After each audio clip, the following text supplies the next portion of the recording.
Good morning, I'm Dr. Jeremy Tucker, Superintendent of Liberty Public Schools, and we want to thank you for joining us for this special Salute to Veterans Day video presentation. It is a tradition in Liberty Public Schools to honor and salute all of those who have served our great nation. Not only are all of our schools that make up Liberty Public Schools watching this Salute to Veterans video today, but we're also recognizing our local veterans as a special Salute to Veterans breakfast is being held at Discovery Middle School. Over the course of the next 20 minutes or so, we will share with you several inspiring stories that include veterans that have local ties to Liberty Public Schools and our LPS community. We will also honor those individuals who are current staff of our district who also happen to be veterans. We thank each of these amazing individuals for the service they provide to us. Finally, I'd like to encourage each of you to find time in the coming days to thank a veteran that has sacrificed so much to provide us the freedoms that we enjoy each and every day. Thanks again for joining us for this special Salute to Veterans, and we hope you have a very special Veterans Day. Good morning, Liberty Public Schools, and thank you for joining us for our annual LPS Salute to Veterans special presentation. I'm Ava Powers, a junior at Liberty North High School. And I'm Cadence Breyer, and I'm a senior at Liberty High School. We are dedicating the next several minutes to salute of those who have served or are currently serving our great country, the United States of America. As part of this special presentation, we will introduce you to a longtime LPS administrator who has deep roots to serving our country.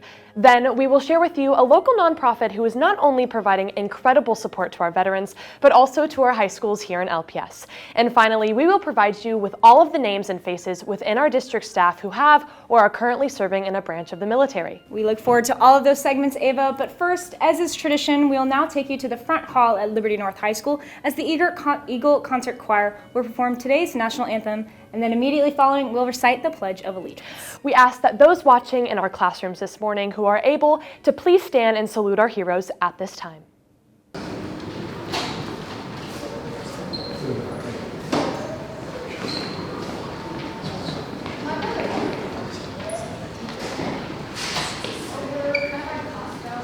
Oh, say can you see by the dawn's early light what so proudly we hailed at the twilight's last gleaming, whose broad stripes and bright stars through the perilous fight o'er the ramparts we watched were so gallantly streaming, and the rockets their bombs bursting in air gave proof through the night that our flag was still there. Oh, say does that star-spangled banner yet wave o'er the land of the free and the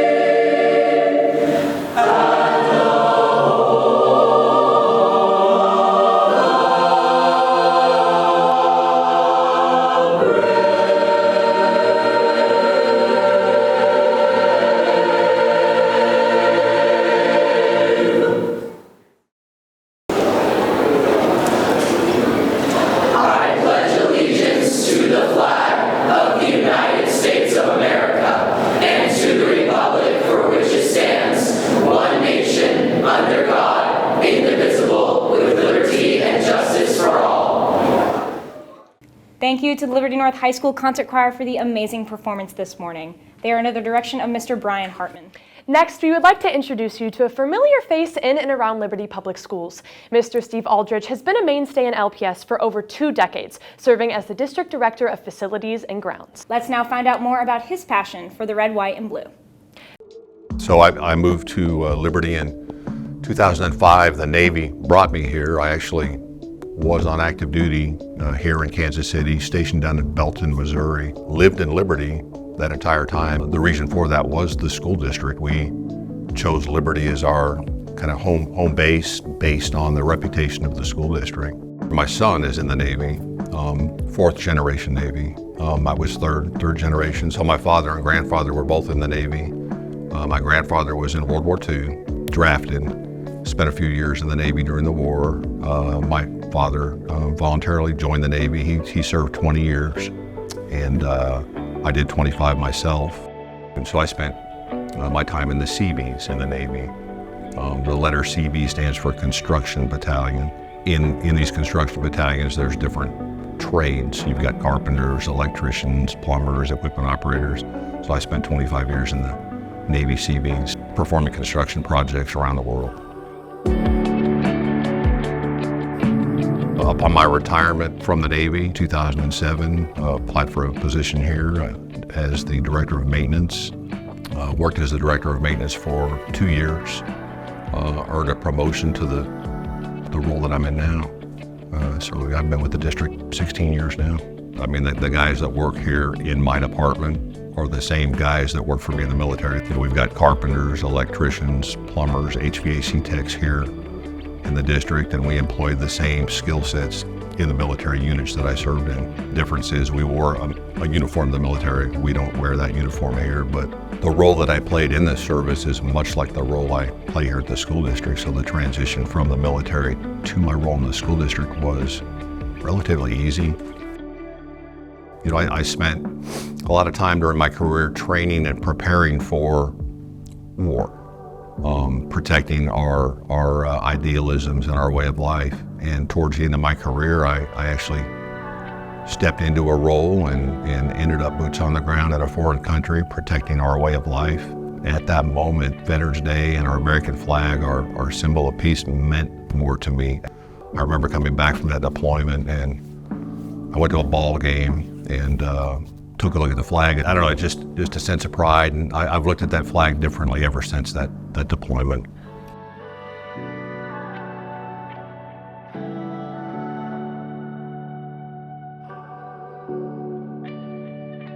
What a great story, and thank you for all you have done for us. We next want to share with you an amazing story of a local nonprofit that is not only supporting for many of our veterans, but also students and staff in the Liberty Public Schools. Warrior's Best Friend provides service dogs for local veterans along with students. Let's now find out more about this amazing organization.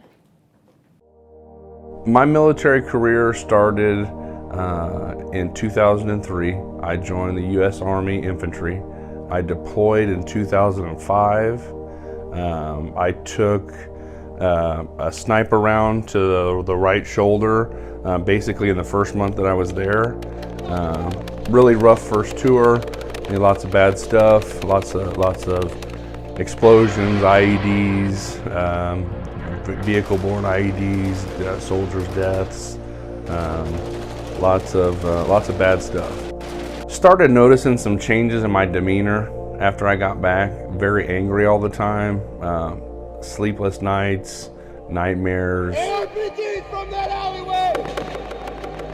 You know, basically I thought that if I got through my second deployment that I would be okay. When I came back from Iraq the second time and the anger didn't go away, the nightmares didn't go away, you know, they actually started to get worse. Stuff started falling apart at that point. But I'm basically started researching one night, in the middle of the night, service dogs. And I started narrowing my scope, and you know, I kept coming back to Warrior's Best Friend. So Warrior's Best Friend is a nonprofit, and we train service dogs for post 9/11 veterans who suffer from post-traumatic stress, traumatic brain injury, or MST, which is military sexual trauma. So we take our dogs from shelters, mainly we work with Great Plains. We train our dogs up for about 6 to 8 months, depending on the dog and what challenges they bring to the table. And then obviously when we have the right veteran to place them with. And then after those 8 months, the veteran comes and stays here for 9 days. I train with the veterans how to work with their dogs, and then at the end they get to graduate, and it's just kind of a cycle. Bosco came from Great Plains SPCA, and he actually came from the Miriam campus.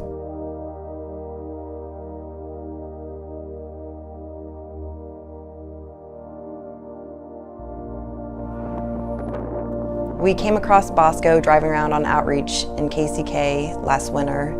He was hobbling around in the middle of the street. When we first saw Bosco, he was limping, pretty underweight. We thought he'd possibly been hit by a car. We really weren't sure what was going on with him. We had to help him out, and we pulled over the van, stopped traffic, and began to lure him to us with some food. He was pretty hesitant at first, but just within a few minutes we were able to get him close enough to be able to leash him and put him in the van. We brought Bosco to the Great Plains SPCA Veterinary Care Center, where he was examined by the vet and cleared. No injuries were found, probably just snow in his foot causing him to limp. And from there he went through the process of being put up for adoption. Little did we know how much his life was actually going to change.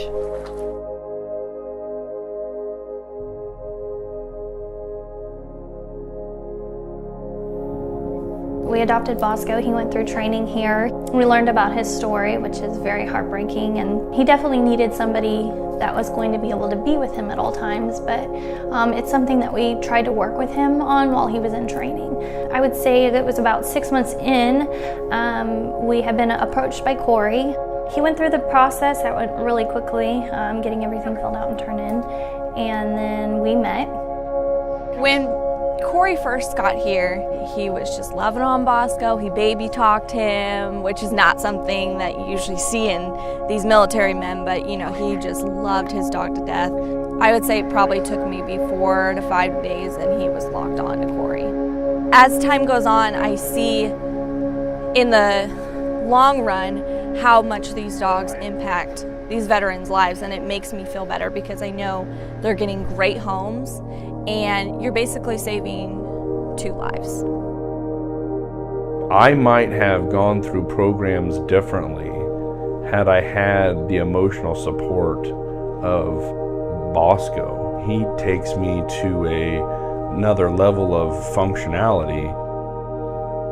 I think that having them come from shelters is the only way that you should go. You're taking 2 broken pieces and trying to make it into a whole. Our service dogs spend 100% of their time with their handler, so there could literally be no better outcome for Bosco to be with somebody that loves him so much and is so loyal and dependent, upon him and needs him.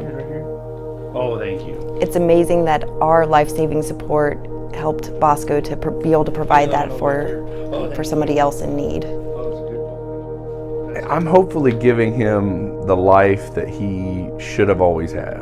And he's given me back the life that I hoped I would always have.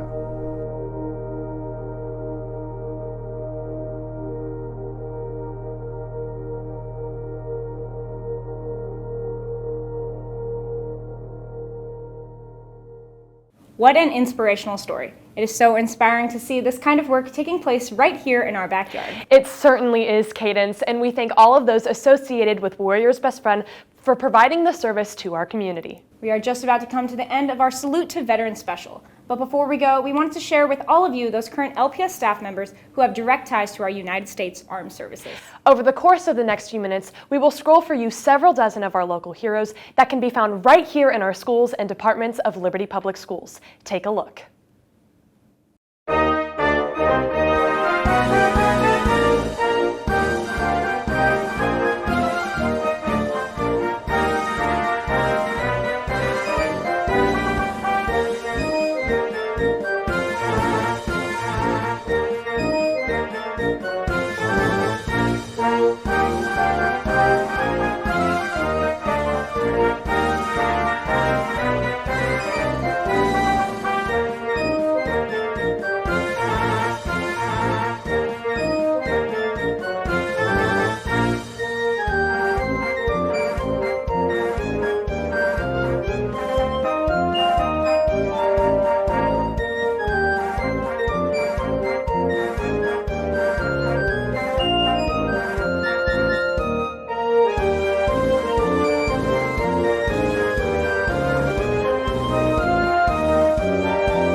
You likely recognized a few of those faces and names, some of which might work in the school that you attend.